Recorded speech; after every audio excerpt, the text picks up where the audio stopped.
Welcome to part 2 on Brad's sled. We're picking up where we left off on part 1.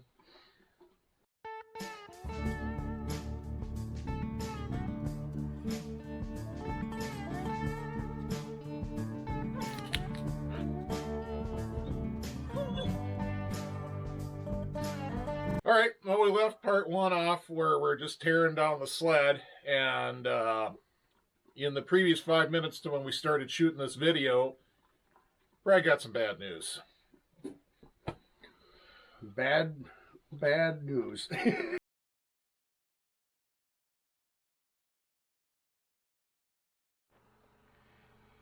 So I guess with that bad news, we'll just tear into the chassis and show you the rest of the bad news. It ain't good, folks.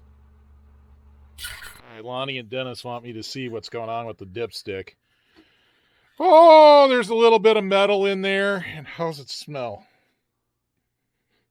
No, it doesn't smell like gear lube, so it's probably actually legit chain case oil, but that's a magnetic dipstick, so that's how much metal were particles. It did its job. It collected the metal. Nasty, though. That's a lot. We'll have to see the condition of everything in there. Hopefully the chain's still good. Wow. All right, over here, Dennis and Lonnie are ripping the chain case apart. You can see the skids out. We already showed you that. And well, that lube down there is pretty dark, but that is not gear lube. There's no sulfur smell to it at all. And I don't know, looks pretty normal in there. Surprisingly clean considering the amount of metal on the dipstick. But we'll be checking everything over real good. Lonnie's over there cleaning stuff. Details, Lonnie. No. All right. Is this details Dennis approved? Huh? Hold on a minute here. Come on, buddy. That's got... Right there's some grime. No, get that thing clean. Yes, sir.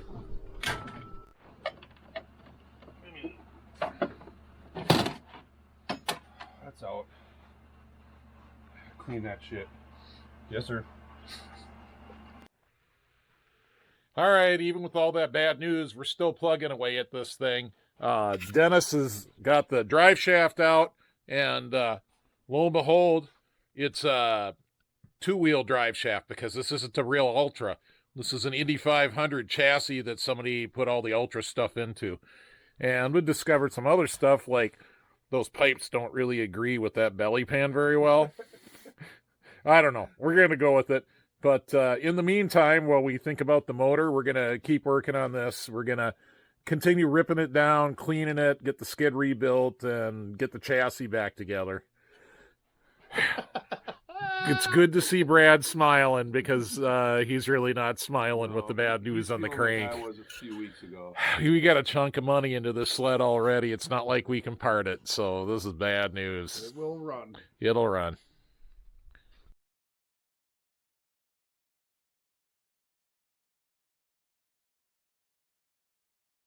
Oh, I got to bring you back. I just found this.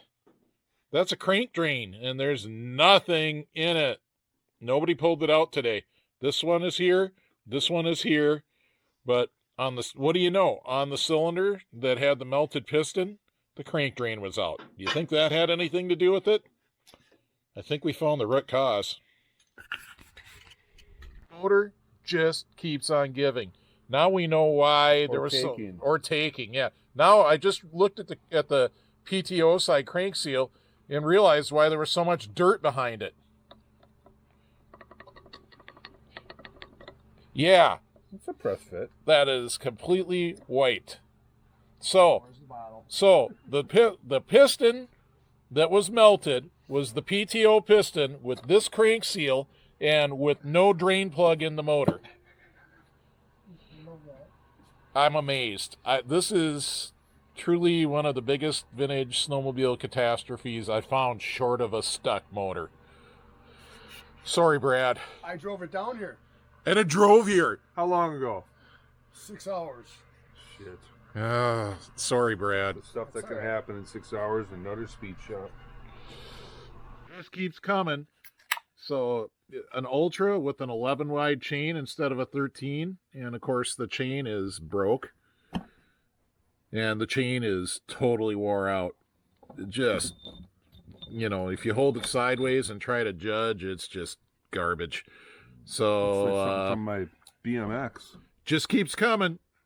But we're into it for a full build at this point. She's going to be mint when we're done. Brad won't have any money left, but she's going to be mint. Honey, flip that up again. I told you, yeah. It just keeps coming. Brad's track is tearing in from the edge. Oh my God. Hey, Brad. That's beyond torn. The track's, we're not going to run that track. No. No, you're through the cords and everything on that. It's just going to keep tearing. Yep. Yep, that's garbage. Good Lord.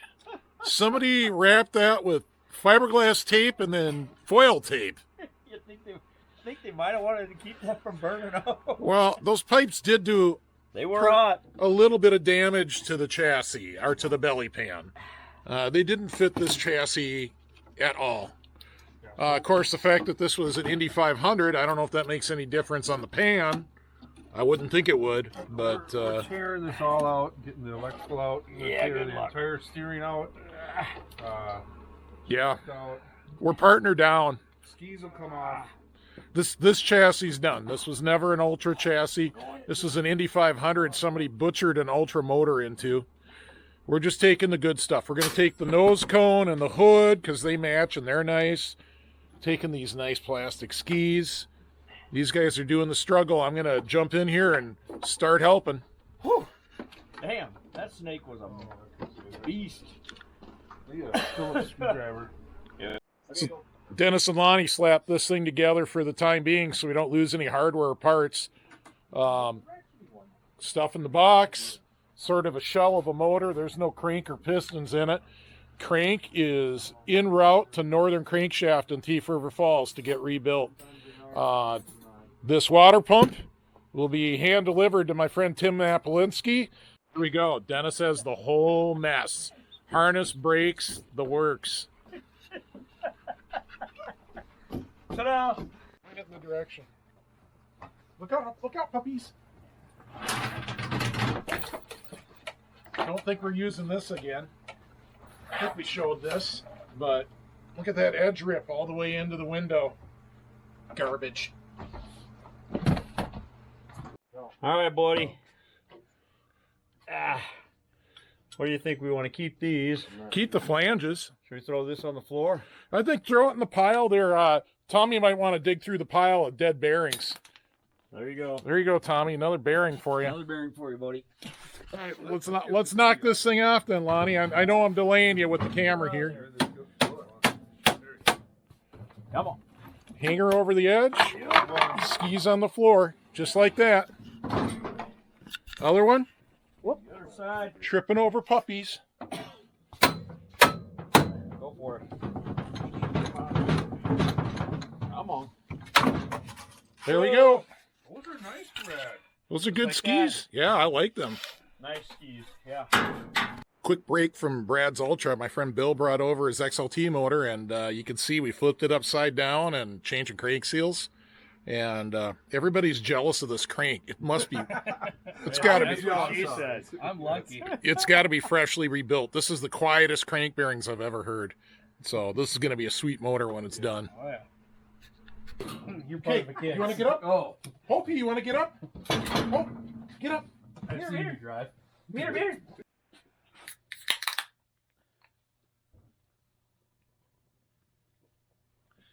All right, that's the end of part 2, and I can't say that it's not disappointing.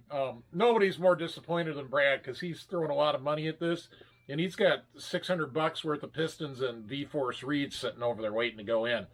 But the crank is on its way to Thief River Falls to Northern Crank to get rebuilt, and we're going to bring it back to life, although not in this chassis. What's it going to be in? Well, you better tune in to part 3 to see what it's going to be in. So, thanks for watching. Don't forget to subscribe. If you like these videos on these channels and you're on any kind of social media and you want to share it to some snowmobile groups, I'd really appreciate it. Hit the notification. Hit the notification. Thanks for watching. We'll see you on the trails.